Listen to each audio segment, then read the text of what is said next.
Sabarmati online classes में आप सभी का स्वागत है। इस वीडियो में हम क्लास 12th की हिंदी में महादेवी वर्मा जी द्वारा रचित गीत का अध्ययन करेंगे।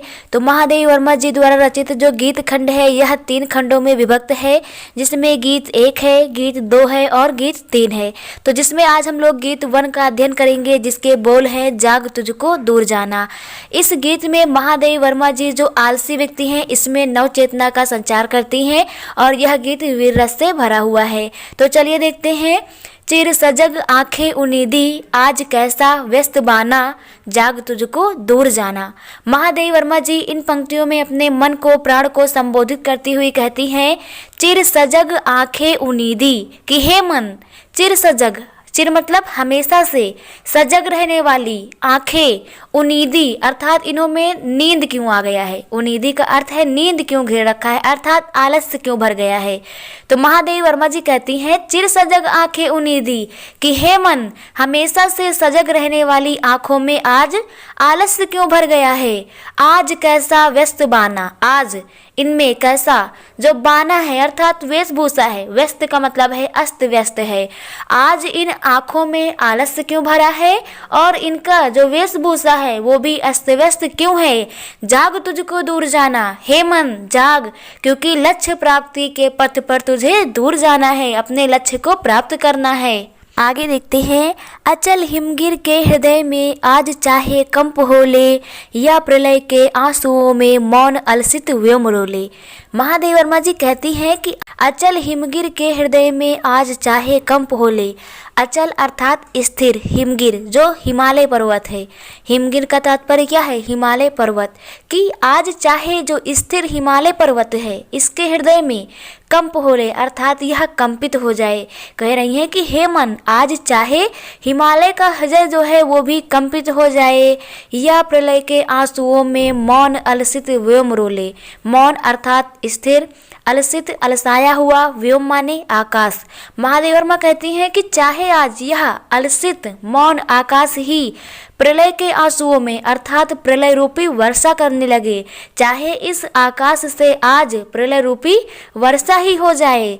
आज भी आलोक को डोले तिमिर की घोर छाया, जाग या विद्युत शिखाओं में निठुर तूफान बोले। महादेवी वर्मा जी कहती हैं, आज भी आलोक, आलोक अर्थात प्रकाश को, पी करके अर्थात निगल करके, डोले घूमने लगे, तिमिर यानी अंधकार की, घोर छाया जो अत्यधिक छाया है। तो महादेवी वर्मा जी कहती हैं कि चाहे आज तिमिर की जो घोर छाया है, इस अंधकार की जो घोर छाया है, यह आज भी आलोक को, आज आलोक अर्थात प्रकाश को, आज प्रकाश को पी ले अर्थात निगल ले।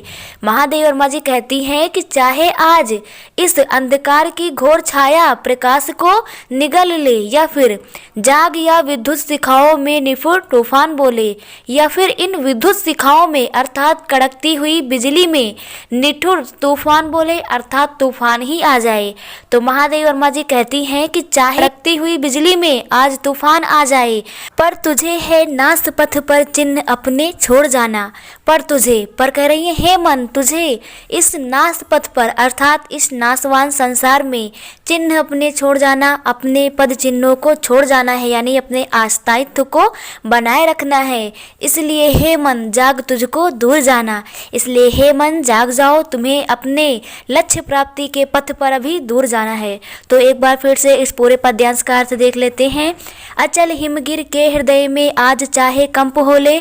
महादेवी वर्मा जी कहती हैं कि हे मन, आज चाहे इस स्थिर हिमालय के हृदय में कंपन हो जाए, या प्रलय के आंसुओं में मौन अलसित व्योम रोले, या फिर इस अलसाए हुए आकाश से प्रलय की वर्षा हो जाए।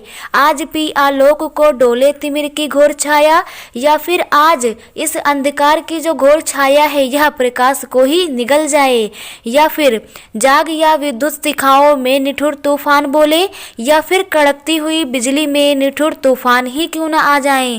पर तुझे है नास पथ पर चिन्ह अपने छोड़ जाना, परंतु हे मन, तुझे इस नास पथ संसार पर, नासवान संसार पर अपने स्थायित्व को बनाए रखना है, अपने पद चिन्हों को छोड़कर जाना है। इसलिए हे मन, तुम भ्रमित न हो, अपने लक्ष्य प्राप्ति के पथ पर आगे बढ़ो, जाग तुझको दूर जाना। आगे देखते हैं, बांध लेंगे क्या तुझे यह मोम के बंधन सजीले, पंथ की बाधा बनेगी तितलियों के पर रंगीले। महादेव वर्मा जी कहती हैं कि हे मन, बांध लेंगे क्या तुझे यह मोम के बंधन सजीले, क्या तुझे ये मोम के बंधन अर्थात मोम के समान शीघ्र पिघल जाने वाले अस्थिर परंतु सजीले अर्थात आकर्षक। तो महादेव वर्मा जी कहती हैं कि हे मन, क्या मोम के समान शीघ्र पिघल जाने वाले अस्थिर परंतु सजीले जो सांसारिक बंधन है बांध लेंगे क्या ये तुझे बांध लेंगे, क्या तुझे अपनी मोह माया में ये बांधने का प्रयास करेंगे। पंथ की बाधा बनेगी तितलियों के पर रंगीले, क्या ये जो तितली हैं तितलियों के जो रंगीन पंख हैं अर्थात संसार में जो सांसारिक मोह माया है क्या ये पंथ की बाधा बनेगी, क्या ये आपके जो लक्ष्य प्राप्ति का मार्ग है इसकी बाधा बनेंगे। विश्व का क्रंदन भुला देगी मधुप की मधुर गुनगुन, क्या डुबा देंगे तुझे यह फूल के दल ओस गीले। विश्व का क्रंदन, क्रंदन का अर्थ है चीख या पुकार, इस संसार की चीख या पुकार बुला देगी। मधुप अर्थात भौरे की मधुर गुनगुन। महादेव वर्मा जी कह रही हैं कि हे मन, क्या तुझे जो मधुर भौरा है इसकी जो मधुर गुनगुन है क्या वे इस संसार के क्रंदन को अर्थात चीख पुकार को भुला देंगे। क्या डुबो देंगे तुझे यह फूल के दल ओस गीले, क्या तुझे यह फूल के जो दल हैं अर्थात फूल के जो समूह हैं जो पंखुड़ियाँ हैं इन पर ओस गीले ओस की जो बूंदें हैं क्या वो तुझे डुबो देंगी। कह रही हैं कि हे मन, क्या तुझे पुष्प की पंखुड़ियों पर ओस की बूंदें जो हैं ये डुबो देंगी। तू ना अपनी छाह को अपने लिए कारा बनाना, जाग तुझको दूर जाना। महादेव वर्मा जी कह रही हैं कि तू ना अपनी छाह को, इसलिए हे मन तुम अपनी छाया को अपनी इस मोह माया को सांसारिक बंधनों को अपने लिए कारा मत बनाना, कारा अर्थात जेल। तो महादेव वर्मा जी कहती हैं कि ये सभी जो सांसारिक चीज़ें हैं ये तुम्हें बांधने का प्रयास नहीं कर सकती हैं, ये तुम्हें बांध नहीं पाएंगी, इसलिए तुम इन मोह माया को बंधनों में बंद करके इन्हें अपने लिए जेल मत बना लेना। जाग तुझको दूर जाना, हे मन तुम जाग जाओ क्योंकि लक्ष्य प्राप्ति के पथ पर तुम्हें दूर जाना है अर्थात तुम आलस्य को त्याग दो। आगे देखते हैं, वज्र का उर एक छोटे अश्रुकण में धो गलाया, दे किसे जीवन सुधा दो घूट मदिरा मांग लाया। महादेव वर्मा जी कह रही हैं कि हे मन, वज्र का उर जो तुम्हारा एक दृढ़ निश्चय था, दृढ़ संकल्प था, वज्र का उर अर्थात कठोर हृदय अर्थात तुम्हारा जो दृढ़ संकल्प था उसे एक छोटे अश्रुकण ने, उसे क्या कोई आंसू का जो छोटा सा कण है यानी आंसू की जो बूंद है वो धो गलाया, क्या वो पिघला सकती है। तात्पर्य कहने का ये है कि जो तुम्हारा वज्र के समान कठोर हृदय है इसे क्या प्रियजनों के आंसुओं ने पिघला दिया है अर्थात तुम्हारा हृदय दृढ़ निश्चय भाव से द्रवित हो गया है। दे किसे जीवन सुधा दो घूट मदिरा मांग लाया, हे मन तू जीवन सुधा जीवन का जो अमृत है इसे किसे दे करके उससे दो घूट मदिरा मांग लाया है अर्थात आलस्य को मांग लाया है, तुमने आलस्य को धारण कर लिया है। सो गई आंधी मलय की बात का उपधान ले, क्या विश्व का अभिशाप क्या चिर नींद बनकर पास आया। मलय की बात का उपधान ले अर्थात मलयानिल तकिया लगा करके, उपधान का अर्थ सहारा या तकिया, तो मलय की बात का उपधान ले अर्थात मलय की तकिया लगा करके तेरी जो आंधी है अर्थात तुम्हारे अंदर का जो उत्साह है क्या वो सो गया है। महादेव वर्मा जी कह रही हैं कि मलयानिल तकिया लगा करके क्या तुम्हारे अंदर की जो उत्साह की आंधी थी वो सो गई है अर्थात विश्राम करने लगी है। विश्व का अभिशाप संपूर्ण संसार का जो अभिशाप है क्या वो चिर नींद एक लंबे समय के लिए नींद आलस्य बन करके तुम्हारे पास आया है। तो महादेव वर्मा जी कह रही हैं कि हे मन, क्या जो तुमने मलयनिल तकिया लगा करके अपने उत्साह की आंधी को शांत कर लिया है, क्या तुम्हारे अंदर जो उत्साह की आंधी है क्या वो विश्राम करने लगी है और सारे संसार का जो अभिशाप है वो तुम्हारे पास ही नींद बन करके आ गया है अर्थात आलस्य बन करके आ गया है। अमरता सुत चाहता क्यों मृत्यु को हुर में बसाना।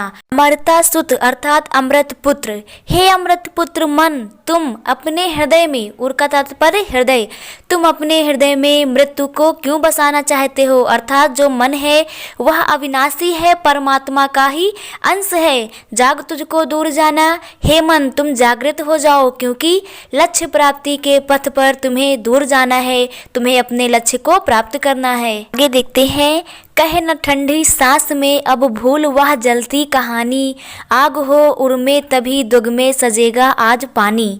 कहे न ठंडी सांस में अब भूल वह जलती कहानी अर्थात असफलता को।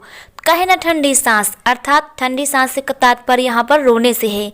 महादेवी वर्मा जी कह रही हैं कि आप अपनी जलती हुई कहानी को, असफलता की कहानी को भूल जाओ, उसे याद मत करो, उसके लिए आहें मत भरो। आग हो उर्मे तभी दुग में सजेगा आज पानी। महादेवी वर्मा जी कह रही हैं कि यदि आपके अंदर आग है, उत्साह है, नवसंचार है, तभी आपकी आँखों में, दुग अर्थात नेत्रों में सजेगा पानी। जो पानी है इसका कोई मोल होगा, तभी आपके आंसुओं का मोल होगा।